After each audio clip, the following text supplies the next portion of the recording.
blood raven to a duel to determine the deadliest archer of the burial grounds, and apparently that was me. As a quest reward, I was joined by Amber, the rogue mercenary. I also socketed the chipped emerald from Bloodraven to my bow, along with a chipped sapphire to fill it out, and this bow would be able to carry me for a while. Unfortunately, there were no gems left for Amber, so she had to do with something from the bargain bin. Hey, what's up, guys? I found this beer left over from some campers, and I'm totally wasted. Have you guys seen this vlogging Yeti online? I'm gonna teach you how to do this exact thing in under 5 minutes. Click the link to envato.com. Head over to the Gen AI video section. You can type in a prompt, and then you can click on Enhance with AI. That will actually create an AI-generated prompt that makes this video basically turbocharged. Make sure you click on the audio tab, and then select Generate. Boom, bada bang. The new cooking show is going to be off the chain, totally off the chain.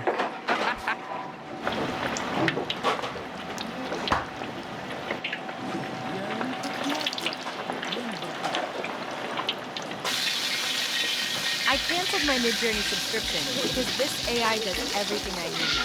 I can upload my own photos and create perfectly consistent images and characters from them.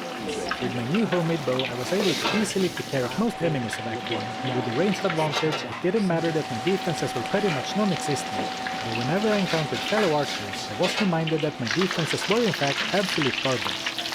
I leveled up to level 6 and unlocked one of the physical Boazon's main skills, multiple shots, but I will call it multi-shot because that's what I always call it. I was actually surprised to find that multi-shot was not the actual name. It's a very straightforward skill. It simply shoots several arrows instead of one, but at level 1 it's just 2 arrows that each deal only 75% of your damage for 4 mana, so it wasn't a great deal at all. But this skill gets 1 more arrow per skill level, so it scales very well with additional skill points. I also unlocked Cold Arrow, which I'm never going to use, but need that a skill point in as a prerequisite for later skills, as well as Dodge, and if you don't know what Dodge does, I'm not going to tell you. I rescued Deckard King from Tristram, who thanked me by closing his town portal behind him after he escaped. Shortly after, I found the Forgotten Tower very close to the waypoint in the Black Marsh, so I figured I might as well stay and farm the Countess for a while for some runes for later. On the first kill she dropped both Pal and F, which are the runes required for stealth. A great rune word for spellcasters with a 25% faster cost rate, but stats like movement speed, faster hit recovery and mana reading are always nice. But it was still another 8 levels until I could wear it. I stayed for a few more runs in the tower and then moved on towards the end of Act 1, and in the Catacombs level 4, literally right before Andariel, I hit level 17. But now that I could equip the stealth armor, I wasn't interested anymore, because I had found enough chipped topazes to fill both my helm and body armor for some of that sweet magic find. And while some people might value the convenience of stealth over a measly 18% magic find, this greedy goblin is not one of those people. But level 17 was still a significant level, because that meant I was high enough level to use Tell runes in my gear, and those had a lot of poison damage when socketed into weapons. I had only found 2 in addition to the one I wasted in the stealth armor, but I socketed those in another 3-socket hunter's bow and left the final socket empty for now. The damage was dealt over.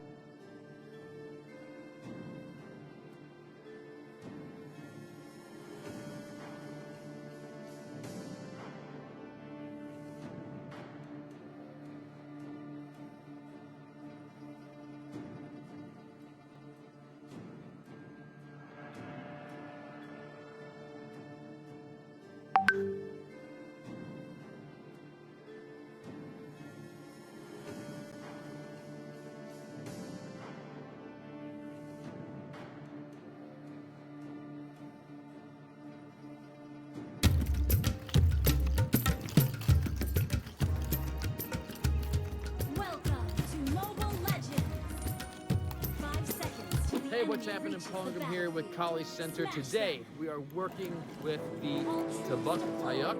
That's the name of this weapon in Filipino martial arts. It's also known as Chaco, but in most martial arts, this weapon is commonly known as nunchucks. If you've never worked with this weapon before and you're just starting out, then today is your lucky day. We're gonna go over 5 essential skills that you need to know, basics, on this weapon, at least to get started with this weapon. If you appreciate the nunchucks or the Tabuk Tayuk, hit the thumbs up button. Let me know down in the comments if you have experience with this weapon or if you're a brand newbie with this weapon. And of course, if you're new to the Kali Center channel, hit that subscribe button and then tap that bell. Before we get into swinging the Tabuk Tayuk or the nunchucks around, first, quickly, let's talk about grip. There's a lot of different schools of thought when it comes to gripping this weapon. Some people say that you should grip it all the way down at the bottom. That way you have maximum reach, strike with the weapon. And other people say you... All right, team, we're transitioning to flak, but tasks are still gonna be on Bullfrog. Did nobody see my poppycock post? There was no clappy claps on it. Make sure you track your time on Fireplace. Then, ping me on SmackDog. Guys, we don't need any of those anymore. We have ClickUp. Where do we chat? ClickUp. What about managing projects? ClickUp. Docs. Also ClickUp. AI. It's all ClickUp. Yeah, but how do we get Adam's dog to stop peeing in the office? Not really sure about that one, but for everything else, we have ClickUp. You should grip the nunchuck up here close to the chain because you have better control of the nunchuck. And this is true if you're gonna get into the fancy, theatrical flips and wraps and all that stuff. But you can also grip it right in the middle. I am the school of thought, play around with the different grips. You should be familiar and be able to operate the nunchucks anywhere you grip it, whether it's way down here for reach, way up here for control, or right in the middle, or anything in between. Don't be picky, don't worry about falling into any dogmatic way of thinking of exactly how you should hold the nunchucks. Gain skill, and then it doesn't matter how you hold them.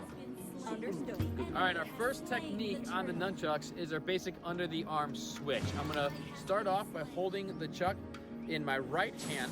I'm gonna flip it upward over my right shoulder, and then I'm gonna catch the other side with my left hand underneath my right armpit, right there. I'm gonna let go of my right hand. I'm gonna swing the chuck up and over my left shoulder with my right hand ready to catch that free chuck underneath my left armpit this time. And we're just gonna repeat this motion back and forth just like this, side to side. Just working that under the arm switch. And this is really good for developing that sensitivity on the weapon, understanding how the weapon moves, how it swings, where to catch it, and building some confidence with the nunchuck or the chuckle right here. Now, one of my goals that I like to tell students when they're first working with this weapon is you want to be able to do this drill, whether it's fast, slow, I don't care what the speed is of this drill, but you want to be able to get 100 catches in a row. So if you mess it up, or you drop the nunchucks, then you got to start all over until you can get 100 catches in a row. And that's going to be a great foundation to where you're building a pretty solid understanding of how this weapon moves.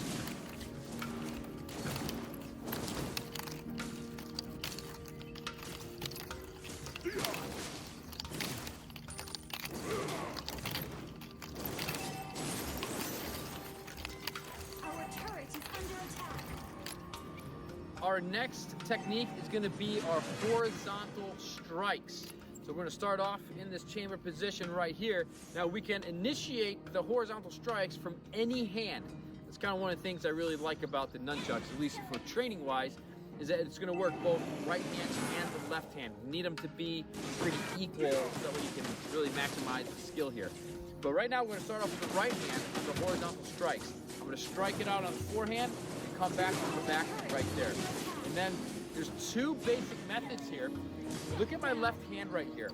You can see that the chuck can either go over the arm, or we can strike it where the chuck goes under the arm. Now you're going to see how I am catching the chuck, the swinging chuck, very close to the chain, rebounding it off of my body or off of my arm here. Okay, we want to make sure we're rebounding the free chuck, swinging chuck, close to the chain. That's where the body can absorb that momentum here. Right here. And then I'll show you on this side as well. Same thing, off of the arm, bouncing it off of the arm. Okay, close to the chain of the swinging chuck. We don't want to hit with the end of that swinging chuck, bounce that off of our body. But just make sure you're practicing both ways, both variations, under the arm and on top of the arm. Okay? Again, from the same position, you can also start swinging it out. Horizontal strikes with the left hand as well. Always a good idea to practice both right hand and left hand, both variations, over the arm and under the arm. Okay, right there. That's our horizontal strikes. Here we go. And let's go ahead. So that's our horizontal strikes. Give it a go. And let's move on to technique number 3. Our third essential Tabuk technique is our vertical strikes. This time, we're going to start off, you can start off right here at that chamber position, or you can just let that swinging chuck hang. We're going to strike it vertical and then come back up. Now, you're going to see how when I strike it down, I'm doing a technique called killing that chuck, and then I'm going to come up and I'm going to rebound it off of my tricep right here. So I'm going to kill it and then rebound it right here. That's one way of doing the vertical strikes here. Don't worry about power in the beginning. Just get some coordination, get some flow in, and as you're getting better and better with these movements, then you could always start to increase the power. Now, another way you can do it, you can kill the chuck just like this, which is going to be the most common way that you can smash from overhead on the vertical strike. But you can also rebound off of your hip here. Again, we're going to rebound that swinging chuck close to the chain.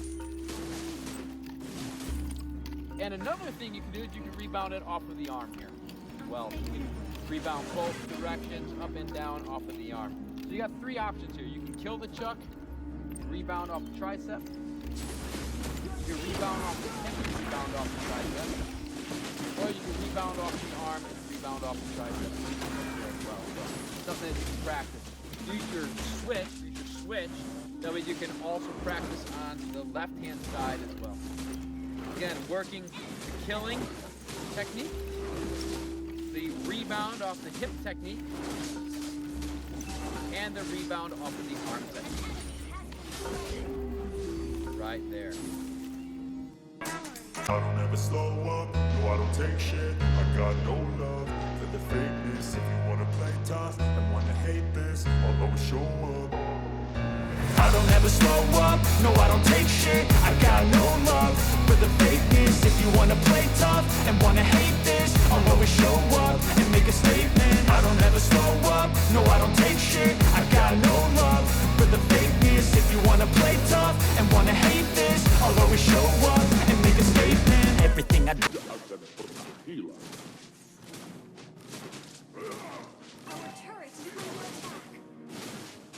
Getting a shipping quote just got so much easier. Your competitive shipping rate, lightning fast. Quick quotes for full flexibility. Or quick quotes spot for fixed guaranteed rates. Improved schedule reliability. With 6,000 port-to-port combinations. Add live position to your quotation and follow your container, along with its route. Check out the new way to quote on hapagloid.com.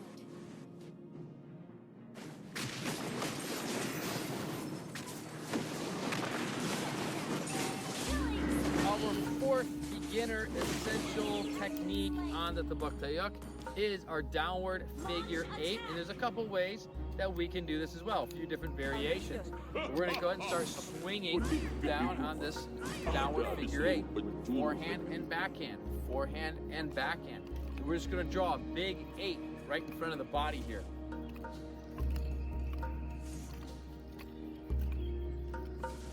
Another way we can work this is we have what's called the tight figure 8. We're going to keep the hand relatively stationary, and we're going to put all of that energy into the swinging chuck. So you have the large figure 8, and we have the tight or small figure 8 right here. I'll show you from another angle. Large figure 8, and small figure 8. Okay. Use your rebound and your switch to the other side, and of course work it off your left hand side. Large figure 8. You can make this as large as you want, and small or tight figure eight. Large figure eight. And small figure eight. Rebound it. Right back up. As you can see, the skills are just building off of each other from technique number 1 all the way to our final technique for this video, technique number 5. Technique number 5 on the Tabak Tayak, the last one for this video, is the jab. We're gonna start off right here in the chamber position underneath the armpit this time, and then we're gonna fire it straight out like a jab and then tuck it right back underneath the armpit right there. So fire it out, we're gonna jab it out, and then tuck it back underneath. Hal-hal yang tidak bisa dipelajari dari buku. Now, this is not I'm smacking it down. That's fine though. I mean, if you want to kind of train it going down, you can do that. This is more of a jab where it's projectiling out, coming straight out and going bam, jabbing the opponent, and then quickly chambering it right back underneath. It's a very fast attack, kind of hard to detect, but that's what we got. The jab. Next, we'll switch it out, chamber it, and we'll work the jab on the other side as well.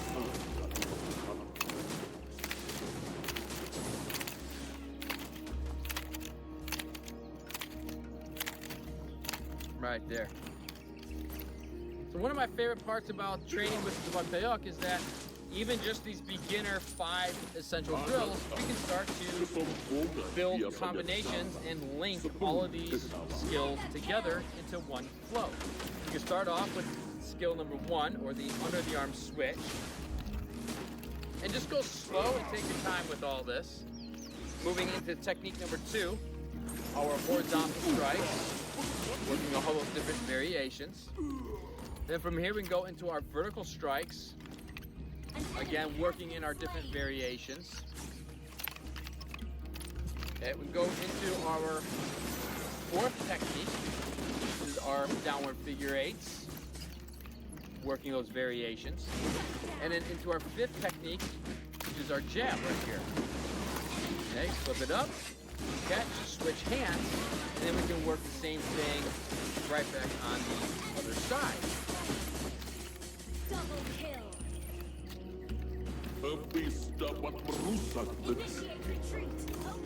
And as you're getting better and stuff, then you can speed it up.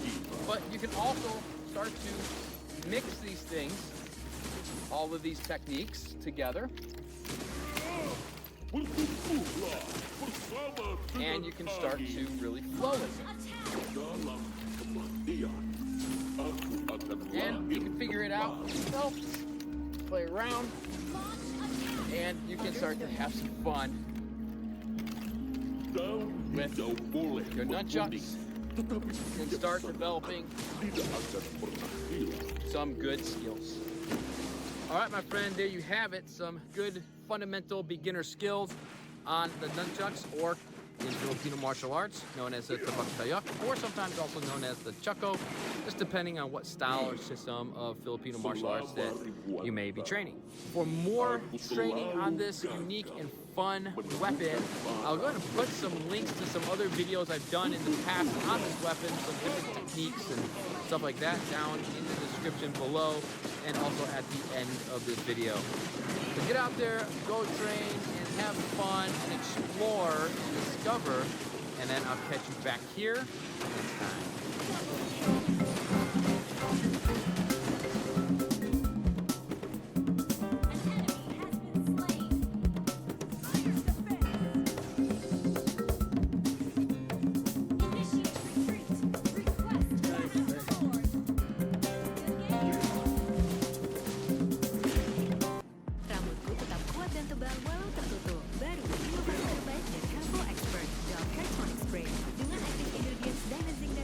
Oil, nutrisi dan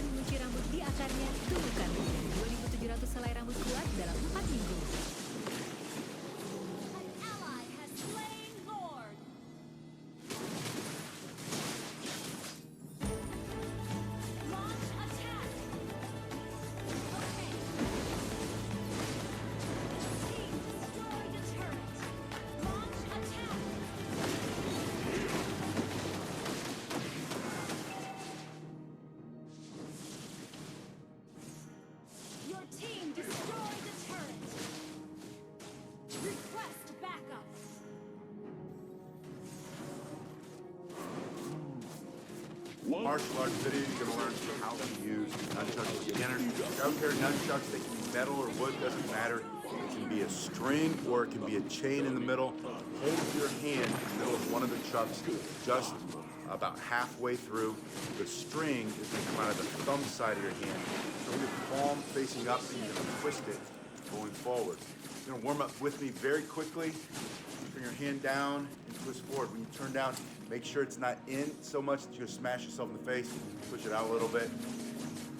Warming up like this is going to teach your hand and your wrist, your body, your brain's going to make that connection. You're going to learn how to use nunchucks very quickly, whether you want to swing like Bruce Lee or you want to learn it like the Ninja Turtles, or maybe for you, it's all about practical street self-defense.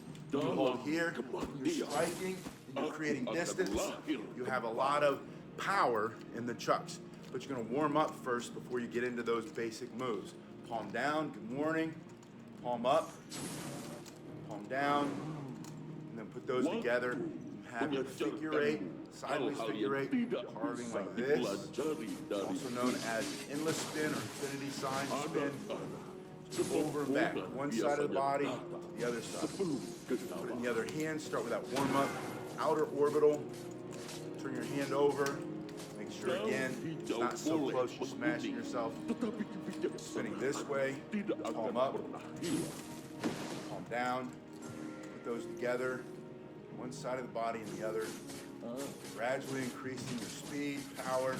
The slow is smooth, smooth is fast, means take your time, allow your body to grow into these techniques. Now, go back to the first hand, and you're going to go right away. This is the second lesson in this series of nunchucks. I want to show you how to transfer from one side of the body to the other, or how to pass from this hand to this hand. You're going to do that first way, here, the easiest way.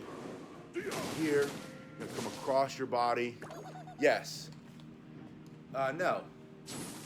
Wood or metal. You can get sponge, you can get rubber, you can get the foam nunchucks, and they work, but they're too light. And hitting yourself is a great learning tool. When you whack yourself a little bit, you're gonna learn fast. You take all the risk out of learning something, you make it so easy that when you smack yourself, you don't get any feedback, stick, you're not gonna learn that fast. So my personal choice, unless you're a wee little kid, 4 or 5, go for some foam chucks. If you're older than that, get a pair of wood, make your own. Yeah, no pain, no gain. I mean, that's legit, right? So yes. Yeah, a little bit of conditioning, but not that much. It's not about the conditioning. It's about smacking yourself in the head, hitting your elbow, hitting the side of your face, and like this a couple times, ow, and then having to figure out, how did I do that? So I don't do it again. When it's foam, you'll whack yourself all day and you won't even notice. Every one of these, even though I'm not wincing because I've done it so much, they all hurt, right? But nothing's broken. Learn the difference between injury and pain. Pain is a normal part of life, normal process. Injury means torn, broken, you need to see a doctor, or a doctor needs to see you. That's, you know, you don't want injuries if you can avoid them. That's why we always do a proper warm-up. But after that, go for a little pain. Pain is feedback. Pain is weakness leaving the body. That's a funny cliche, but it's very true. Earn your lumps. It's like learning how to ride a bike.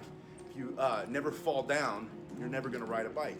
If you never crash and bust your knee up, whack your elbow and hit your head a little bit on the grass hopefully, right? You're never going to learn to ride a bike. Took all the risk out. There's no reward. All right, that was my answer. My long-winded answer to should you use foam or sponge nunchucks, and the answer is if you're 4 or 5 years old, after that, go for one of this. Yeah, it's spatial awareness. Martial arts weapons, especially the nunchucks, teaches me timing, distance, and where my body is in space and time. You're gonna learn that, and then when you go open hand and you're fighting, you're learning how to move quickly and bob and weave, get out of the way and not get hit, block and strike back. It's all going to come, be accelerated. You're gonna get there faster when you practice with the chucks. Yes, and focus. If you don't have enough focus, you're gonna smack yourself over and over. Of course it's focus. It's like wall climbing. When I work with a lot of autistic children, put them on the wall, they're not falling off. It's instinctive. Kids with ADD, ADHD, all hyper, bouncing around, stick them on a wall, have them climb across to the side, or a rope or a net. They're not gonna let go. Never once in 30 years. Anybody let go and fall to the ground because they lost focus. Come across your body in the front.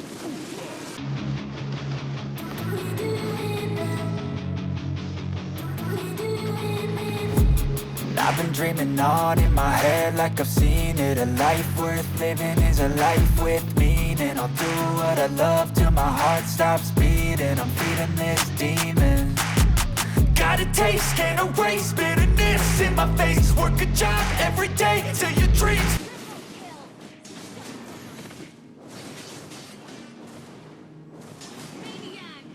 那些令人沉醉的美景，那些华丽的冒险，迪拜的每个地方都有独特的魅力。Victory!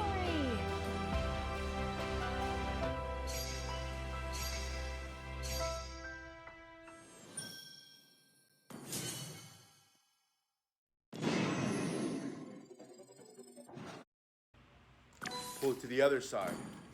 Wherever you point this, that's where that's gonna go. This goes straight down, that's hanging under this arm. This arm is perpendicular to the ground. That's what we're working on in lesson 2. This hand-to-hand transfer. Once you get this, you're immediately gonna feel much like you know what you're doing with the nunchucks. This is gonna give you more of a sense of mastery of a basic move than almost anything else with a nunchuck. The figure 8, and then the hand transfer, the easiest hand transfer. This is also a hand transfer. This is also, gotta get it around there, tight shoulders this morning. That's a hand transfer. You're gonna learn all those. You're gonna learn this hand transfer. You're gonna learn a ton. You're gonna go up in the air, you're gonna grab with the other hand. I'll show you all that in this series. But first, I wanna see you do this figure 8. And that starts here.